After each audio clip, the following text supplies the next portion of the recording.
Okay, in this video we're going to look at the counting principle, tree diagrams, and probability. This is in correlation to section 7A supplement and 7A part 1 in your Math 143 class. So here we're looking at the top, we've got a few definitions. So a sample space is a list of all the possible outcomes in an experiment. You know, for example, if you were to toss a coin, you could get heads or tails. If you roll a die, and a die is just one. If you had a pair of dice, or rolling a die is just one. It's just the singular for that. And so you could get the numbers 1 through 6. Tree diagrams are often used to help you visualize an experiment so that you are able to get the full sample space. The counting principle will tell you how many outcomes are in your sample space. It won't tell you what they are, but it will tell you how many there are and can also help you construct the tree diagram. So I'll be using that to help us construct the tree diagram. So I'll show you that in a few moments. The probability of an event, this formula is on your formula sheet. Probability of any event A, for example, is the number of ways that that event A can occur divided by the total number of outcomes in the sample space. So let's scoot on down here to example 1. It says to determine the number of points in the sample space, if we were to pick a card from a deck of cards and then toss a coin, we would ask ourselves, how many possibilities are there for you to draw from a deck of cards? So that's why I drew one line here. So if you draw from a deck of cards, there are 52 cards, so 52 possibilities. Then you toss your coin. So the next question you'd ask yourself, well, how many possibilities are there when I toss a coin? Tossing a coin, there are standard coin, 2 possibilities. And then lastly, then to figure out how many total possibilities there are, you just multiply these two together. So 52 times 2 puts you at 104. So there are 104 possibilities. Now, I would never expect you to write out what all 104 they are, but it that would be, you know, how many there are, for example. All right, so generally calculating the sample space is what folks consider to be the hardest part. Sorry about that. What folks consider to be the hardest part of section 7A with the supplement and creating your tree diagram. So hopefully this example 2 here will help you with that. So in example 2, it says to determine the number of points in your sample space. Determine how large your sample space is, in other words. So in part A, you're tossing 2 coins. So I'm going to draw myself 2 blanks and think of this as tossing the first coin and the second coin. And when you toss that first coin, how many possibilities are there? 2 possibilities, right? Heads or tails. When you go to toss the second coin, there's still 2 possibilities. So in the end, you'd have 4 total possibilities. Part B, I want to answer 3 true or false questions. So I've got 3 questions. So I'm going to draw myself 3 blanks and think of this as Q1, question 2, question 3. It's a true-false question. So when you go to answer it, how many possibilities are there? 2, right? You can get true or false. 2 possibilities, 2 possibilities. Multiply together, 2 times 2 is 4, 4 times 2 is 8. So there are 8 total possibilities there.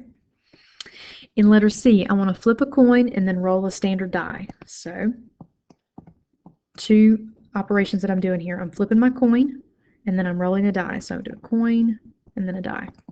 So when I flip my coin, how many possibilities? Hopefully you agree with 2, heads or tails. Roll a die, a standard die. So you get the numbers 1 through 6. So you've got 6 possibilities. 2 times 6 is 12. So there'll be 12 total possible outcomes. In letter D, you're spinning a spinner with the colors red, green, and pink on it. And you only get to spin your spinner 1 time. So if you get to spin that spinner 1 time, you get 1 spin. So you got your 1 spin. When you spin it that 1 time, you've got 1, 2, 3 possibilities. And that's it. That's your final answer. Just 3 possibilities. Now, part E and part F bring in a new term here. It's in reference to with replacement and without replacement. With replacement means that once you choose whatever you're choosing, you get to note it and then you put it back. And then without replacement is just as it implies here. Once you choose it, it comes out of play. Okay, so let's kind of see what that means. In letter E, I'm choosing 2 letters from the alphabet. So I'm going to draw myself 2 blanks and think of this as letter 1 and letter 2. When I choose that first letter, I've got all 26 letters of the alphabet to choose from. It's with replacement. So it's kind of like, it's kind of like somebody took the letters A through Z, put them all on a single piece of paper, and then cut them up, put them in a hat, and said, okay, you choose 2 letters. The first time you choose your letter, you've got all 26 letters in there to choose from. Since it's with replacement, you put that letter back, and when you go to choose your second letter, you still have all 26 to choose from. And then 26 times 26, there will be 676 different possible outcomes that you could get in that regard. Now, how that's different from letter F here, I'm still choosing 2 letters from the alphabet, so let me write that out, letter 1 and letter 2. But this time it's without replacement. So that means when I go to choose my first letter, I've got all 26 letters of the alphabet. But since it's without replacement, once I choose my letter, I hold on to it. So that when I go to choose my second letter, I only have 25 letters left to choose from. And then 26 times 25 will put me at 650 different possibilities. Okay. We are going to be using these setups that I'm showing you here for the counting principle to help us set up a tree diagram, and the tree diagram is going to take us one step further in being able to identify what our sample space is, and then subsequently calculate certain probabilities that are asked of you. So, excuse me, let's do example 3 here together. A store offers 3 different colored shirts, white, black, and red, that are either short-sleeved or long-sleeved. You can also choose whether you want a pocket or not. So they want us to use a tree diagram to determine all the possible shirt types that you could buy. So part A says, let's use the counting principle to determine how many possible shirt types exist. So if you look back up here, you get to choose your color, you get to choose the length of your sleeve, and you get to choose whether you have a pocket or not. So when you choose your color, there are how many possibilities? Hopefully you agree with 3 possibilities. It can be white, black, or red. Your sleeve length can be short or long, so you have 2 possibilities there. Pocket, you can either have one or not, so you've got 2 possibilities there. We multiply. 3 times 2 is 6. 6 times 2 is 12. So we should have 12 different possibilities here. Also, when we construct our tree diagram, we should have 12 ending branches. These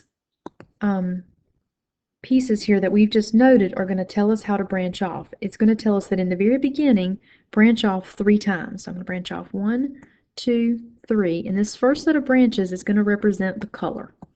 And I just always abbreviate. And it said that we could have a colored shirt that was either white, black, or red. Okay, so just abbreviating there. Then from there, we get to branch off twice from each of these and do our sleeve length. So I'm going to go branching off from each of those twice. And your sleeve length can be short sleeve or long sleeve. So I'm going to do an S and an L for short and long. Each of those. Now off of each of those branches, I'm going to branch off twice more. And from here, you're doing pocket or no pocket. So I'm going to do a P for pocket and an N for not a pocket. So P, N.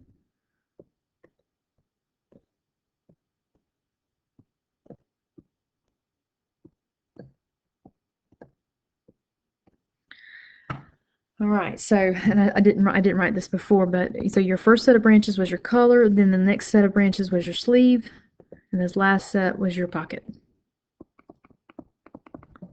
That's really hard to read. Pocket. There we go. All right, so what should happen here at the end is that if you count your number of ending branches, you have 2, 4, 6, 8, 10, 12 ending branches. You read this tree diagram from left to right, just like you read a book. Okay, so in part C, it wants us to list out our sample space. I'm always very methodical when I do this. I go from left to right, top to bottom. So you could have a white shirt, short sleeve with a pocket, so WSP, or you could have white shirt with a sleeve, no pocket. White shirt, sleeve, no pocket. Then I'm going to go white shirt, long sleeve, pocket, white shirt, long sleeve with a pocket, white shirt, long sleeve, no pocket. Continue down. Okay, now I'll get to my black shirt, short sleeve, pocket. Black shirt, long sleeve. Oh, I'm not there yet. Black shirt, short sleeve, no pocket. Now, black shirt, long sleeve, pocket. Black shirt, long sleeve, no pocket. And then lastly, red shirt, short sleeve, pocket. Red shirt, short sleeve, pocket. Red shirt, short sleeve, no pocket. Red shirt, long sleeve, pocket. Red shirt, long sleeve, no pocket.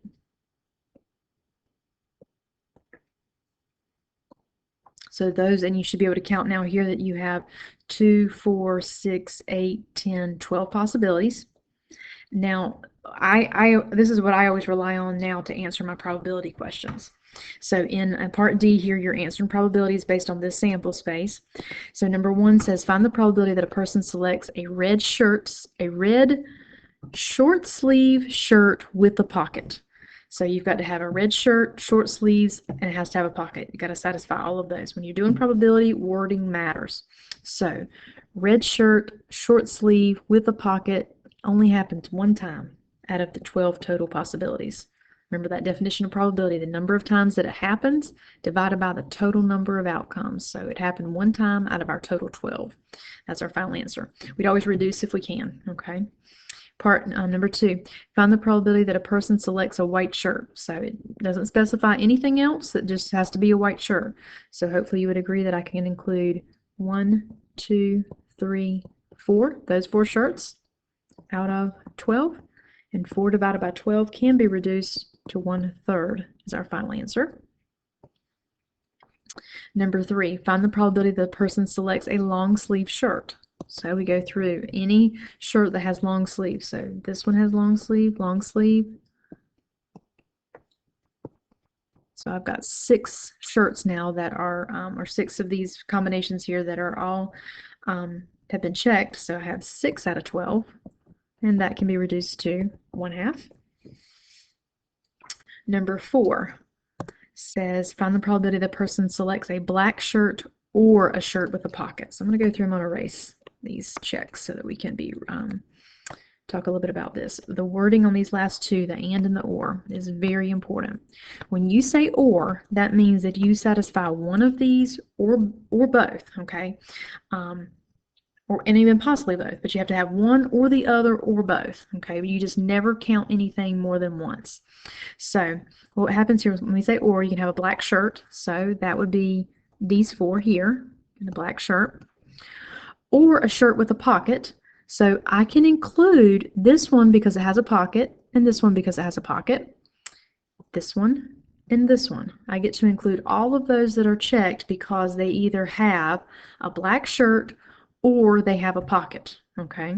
So now if I add those up, I've got 3, 6, 7, 8 out of 12, and that can be reduced to, divided by 4 is 2, 12 divided by 4 gives me 3. So 2/3, final answer there. All right, then, and lastly, in number 5, find the probability that a person selects a black shirt and a shirt with a pocket. When you use the word and, then that means you have to satisfy both of those conditions. So in order to satisfy both of those conditions, you've got a black shirt and a pocket. So I can include this one because it has a black shirt and a pocket, and I can include this one because it's a black shirt and a pocket. I can't include these down here. They're black shirts, but they don't have pockets. I can't include these over here. Yes, they have pockets, but they don't have black shirts. Okay, so I can only include those 2 that I have circled up there out of my 12, and that can be reduced to 1/6. Okay. Remember, I think I've mentioned this before in terms of reducing your fractions. Second PRB or math enter will help you reduce your fractions. All right, I'm going to let you try the last 2 on your own and let me know if you have questions with these tree diagrams. Thanks a lot. Bye.